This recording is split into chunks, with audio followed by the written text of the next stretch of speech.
안녕하세요. Eat Bible입니다. 오늘 묵상할 말씀은 출애굽기 8장 1절에서 15절까지의 말씀입니다. 먼저 오늘 말씀을 읽겠습니다. 주님께서 모세에게 말씀하셨다. 너는 바로에게로 가서 나 주가 이렇게 말한다 하고 그에게 이르기를 나의 백성을 보내라. 그들이 나를 예배할 수 있게 하여라. 내가 그들을 보내지 않으면 나는 개구리로 너의 온 땅을 벌하겠다. 강에는 개구리들이 득실거리고 위로 올라와서 너의 궁궐과 너의 침실에도 들어가고 침대로도 올라가고 너의 신하와 백성의 집에도 들어가고 너의 화덕과 반죽하는 그릇에도 들어갈 것이다. 또한 그 개구리들은 너와 너의 백성과 너의 모든 신하의 몸에도 뛰어오를 것이다 하여라.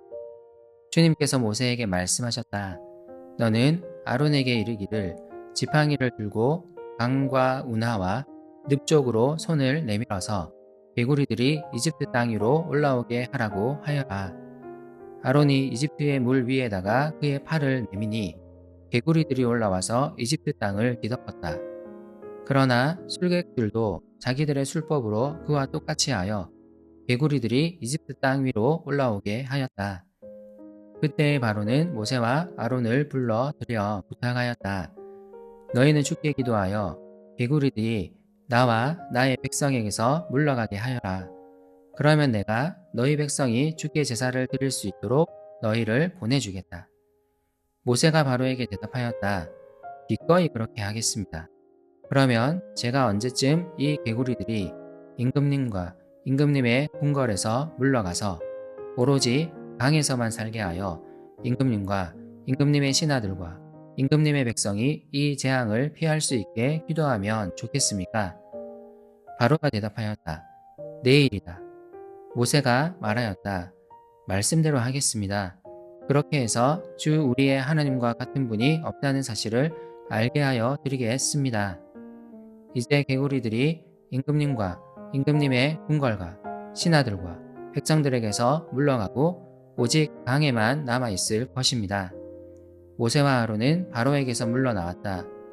모세가 주님께서 바로에게 보내신 개구리를 없애달라고 주님께 간구하니 주님께서 모세가 간구한 대로 들어주셔서 집과 뜰과 밭에 있던 개구리들이 다 죽었다. 사람들이 이것을 모아 무더기로 쌓아 놓으니 그 악취가 온 땅에 가득하였다. 바로는 한숨을 돌리게 되자 주님께서 말씀하신 대로 또 고집을 부리고 그들의 말을 듣지 않았다. 출애굽기를 묵상하다 보면 이집트에 내려진 10가지 재앙들에 관한 본문은 어렵게 느껴지거나 무의미하게 느껴질 수 있습니다. 하지만 이 10가지 재앙들은 하나하나 독특한 상징들을 가지고 있습니다. 이집트의 세계관에 정면으로 도전하는 흥미로운 요소들을 지니고 있습니다. 오늘 우리가 살펴볼 개구리 재앙 역시 마찬가지입니다. 주기적인 나일강의 범람이 일어난 후 물이 줄어드는 시기가 되면 이집트 사람들은 나일 강가에서 개구리를 흔히 볼 수 있었다고 합니다. 당시 사람들에게 이 개구리들은 좋은 징조였습니다. 나일강이 범람한 후 물이 줄어들면 강 주변의 땅들은 매우 비옥해졌기 때문입니다. 고대 이집트 사람들은 이런 이유에서 개구리를 풍요와 다산의 상징으로 여겼다고 합니다. 이집트 신 중에 헤케트라는 여신이 있는데 이 신은 풍요와 다산의 신입니다. 고대 이집트 벽화를 보면 이 여신이 개구리 머리를 하고 있습니다. 두 번째 재앙은 바로 이 개구리 재앙입니다. 하나님은 다시 이집트 왕 파라오에게 모세를 보내어 경고하십니다. 이스라엘 백성을 보내지 않으면 개구리로 이집트 온 땅을 벌하겠다고 말씀하십니다. 강뿐만 아니라 파라오의 궁전과 신하의 집, 그리고 백성의 집, 심지어는 화덕과 각 집들의 그릇에도 개구리가 넘쳐나게 될 것이라고 경고하십니다. 하지만 파라오는 이번에도 모세의 요청을 거부합니다. 아론이 지팡이를 들어 나일 강가에 그의 팔을 내미니 개구리들이 올라와 이집트 온 땅을 뒤덮습니다. 이집트 마술사들은 이번에도 똑같이 흉내를 내어 개구리들을 이집트 땅으로 올라오게 만듭니다. 하지만 우스꽝스럽게도 이들의 마술은 온 이집트를 혼란에 빠뜨렸습니다. 이집트 마술사들의 어리석음으로 인해 더 많아진 개구리를 떠올려 보십시오. 풍요를 주는 그들의 신을 더 불러냈으나 오히려 결과는 재앙이었습니다. 이집트의 신이 오히려 이집트에 해를 끼치고 있습니다. 그 신은 이집트를 구하지 못합니다. 다급해진 파라오가 모세와 아론을 불러 부탁합니다. 개구리들이 물러가도록 하면 이스라엘 백성이 하나님께 제사를 드리도록 보내주겠다고 약속합니다. 모세는 하나님의 권능을 더 확실하게 보여주기 위해 파라오에게 개구리가 물러갈 시점을 지정해 보라고 말합니다. 파라오는 내일 그 일을 행할 것을 요청하고 모세는 그렇게 하겠다고 말하며 이 일이 여호와 하나님의 권능을 보여주는 성격을 지니고 있음을 분명히 말합니다.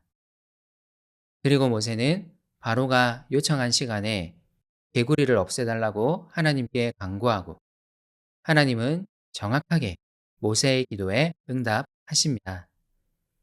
이집트 땅에 넘쳐났던 개구리들이 파라오가 요청한 그 시간에 모두 다 죽습니다. 하지만 파라오는 다시 고집을 부리며 모세에게 한 약속을 지키지 않습니다. 풍요와 가산의 상징이었던 개구리는 오히려 이집트를 괴롭힙니다. 풍요와 다산의 신인 여신 헤케트 역시 하나님을 흉내내며 개구리를 만들어내지만 그것을 전혀 통제하지 못하는 모습을 보입니다. 하지만 하나님은 이 상황을 완전히 통제하십니다. 하나님의 권능이 이렇게 드러나고 있지만 파라오는 여전히 완악합니다. 오늘 우리가 살아가는 세상 역시 마찬가지입니다. 사실 하나님의 권능은 오늘도 곳곳에서 드러나고 있습니다. 하지만 세상은 하나님을 인정하지 않고 계속 완악합니다. 하나님의 온전한 통치가 이루어지길 간절히 소망하며 기도합시다. 함께 기도합시다. 하나님, 지금도 하나님은 세상을 다스리십니다. 우리의 눈이 열려 하나님의 통치를 볼 수 있도록 도와주세요. 여전히 하나님을 인정하지 않으려 하는 이 세상에 하나님의 온전한 통치가 이루어질 것을 소망합니다. 예수님의 이름으로 기도드립니다. 아멘.